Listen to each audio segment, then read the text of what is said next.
আসসালামু আলাইকুম। নির্বাচন কমিশন সচিবালয় অফিস সহকারী cum computer operator grade 16 5 September 2025 পরীক্ষাটা অনুষ্ঠিত হয়েছে।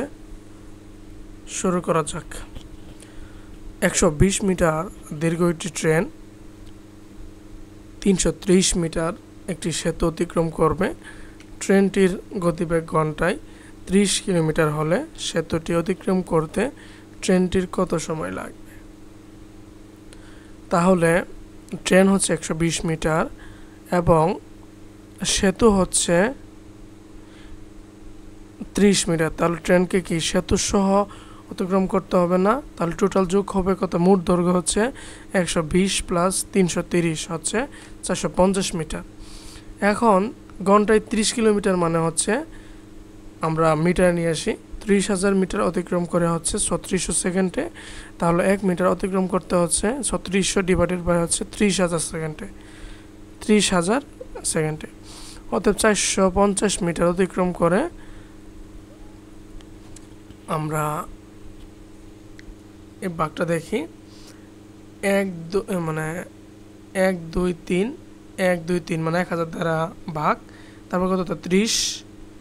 এখন 5 দ্বারা ভাগ করলে হবে 5 6 30, 6 থাকবে এবং 5 নং 45। এই 6 দিয়ে আমরা 36কে ভাগ করলে হবে 6 36, 6 মানে এই 6 তো কাটা যাবে, তাহলে 6 নং 54 সেকেন্ড সময় লাগবে। ওকে, ক্লিয়ার। পরের প্রশ্নে যাই। এবার বলছে যে এইটি পুকুরের দৈর্ঘ্য ও প্রস্থ যথাক্রমে 80 মিটার ও 50 মিটার।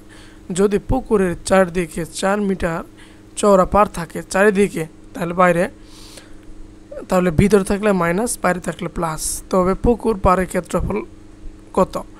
দেওয়া হচ্ছে পুকুরের দৈর্ঘ্য প্রস্থ এত। পুকুরের ক্ষেত্রফল হচ্ছে পার বাদে লিখলেও সমস্যা নাই, 4000 মিটার বর্গমিটার হবে, মিটার মিটার বর্গমিটার। এখন পার সহ পুকুরের দৈর্ঘ্য হচ্ছে 80 প্লাস, যেহেতু পার দুই পাশে আছে, দৈর্ঘ্য বরাবর আছে, তাহলে 80 প্লাস 2 গুণন 4 মানে হচ্ছে 8, 8 আর 80 হচ্ছে 88 মিটার। এবং পার সহ পুকুরের প্রস্থ 50 প্লাস 8 ইকুয়াল 58 মিটার। তাহলে পার সহ পুকুরের ক্ষেত্রফলটা হচ্ছে 5104 বর্গমিটার।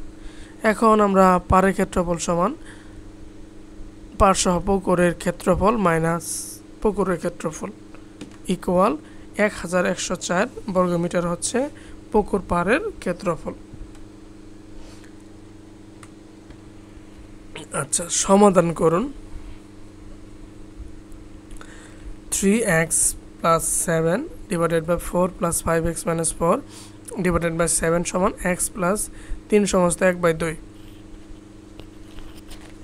এখন ডান পাশের সময় ডান পাশে x, এটা বাম পাশে নিয়ে আসি। x যুক্ত পদগুলা এক পাশে নিয়ে আসলে হবে মাইনাস x হয়ে যাবে। তাহলে লসাগু করি, 4 সাথে 28। এখন 4 সাথে 28 লসাগু নিলে হবে 7, 3 সাথে 21 প্লাস 7 সাথে 49 প্লাস 4, 4 5 20 মাইনাস 4 4 16, এ পাশে আছে মাইনাস x মানে হচ্ছে কি মাইনাস 28 x হয়ে যাবে ইকুয়াল 7/2। এটা হচ্ছে 3 দিয়ে 6 আর 1 যোগ করলে হবে 7, 7/2। এখন 21x 20x থেকে 28x বাদ দিলে হবে 13x এবং 49 থেকে 16 বাদ দিলে হবে 33 ইকুয়াল 7/2। তাহলে আড়াআড়ি গুণ করলে হবে 13 2 26 প্লাস 33 দ্বিগুণ হচ্ছে 66 ইকুয়াল 196। যোগ বিয়োগ করে আমার নামবে x এর মান হচ্ছে, যোগ বিয়োগ ভাগ করে নামবে হচ্ছে 5। অতএব নির্ণয় সমাধান x ইকুয়াল 5 অ্যান্সার। পরের প্রশ্নে আসি। 211 মিটার 20 সেন্টিমিটার যেতে দুইটি চাকা যথাক্রমে 32 এবং 48 বার ঘুরল। চাকা দুইটির ব্যাসার্ধের অন্তর মানে বিয়োগফল নির্ণয় করো। আচ্ছা, এটা সহজ হয় সেন্টিমিটার বানানো, মিটারকে সেন্টিমিটার বানানো। তাহলে আমরা কি করলাম, 211 মিটার সাথে 100 গুণ করে দিলাম। গুণ করে দিলে কি হবে? 21100 হবে। এর সাথে আরও 20 যোগ করে দিলে হবে 21120 সেন্টিমিটার। ঠিক আছে, এখন মিটার বানাতে চাইলেও এটা করা যাবে, যেহেতু পরীক্ষায় ক্যালকুলেটর থাকে না, দশমিকের হিসাবটা একটু ঝামেলা হয়। আচ্ছা, এখন ধরি প্রথম চাকার ব্যাসার্ধ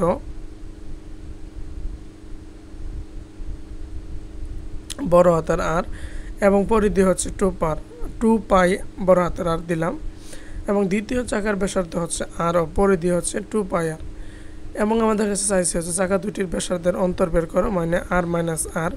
এখানে বড় হাতের আর গ্রেটার দেন ছোট হাতের আর। ঠিক আছে, আচ্ছা, এখন প্রথম চাকার ক্ষেত্রে 32 গুণ 2 পাই আর এটা কেমনে পাইছি?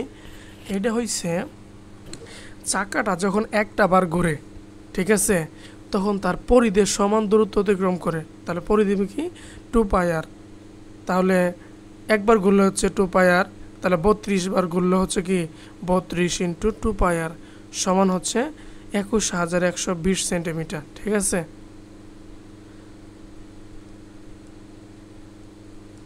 একবার ঘুরে 2 পাই আর, অতএব 32 বার ঘুরে ইকুয়াল 32 ইন্টু 2 পাই আর। আচ্ছা, এখান থেকে আমরা আর এর মান পেয়ে গেলাম 105.04 সেন্টিমিটার। মিটার বানাতে চাইলে সমস্যা নাই, করে নেবেন। দ্বিতীয় চাকার ক্ষেত্রে অনুরূপভাবে 48 ইন্টু 2 পাই আর, 48 বার যেহেতু ঘুরতেছে, তাহলে হচ্ছে 21120 মিটার। এটার এত অতিক্রান্ত করলো। এরপর এখান থেকে আমরা আর পেয়ে গেলাম হচ্ছে 70.03 সেন্টিমিটার হবে। হ্যাঁ, ওকে।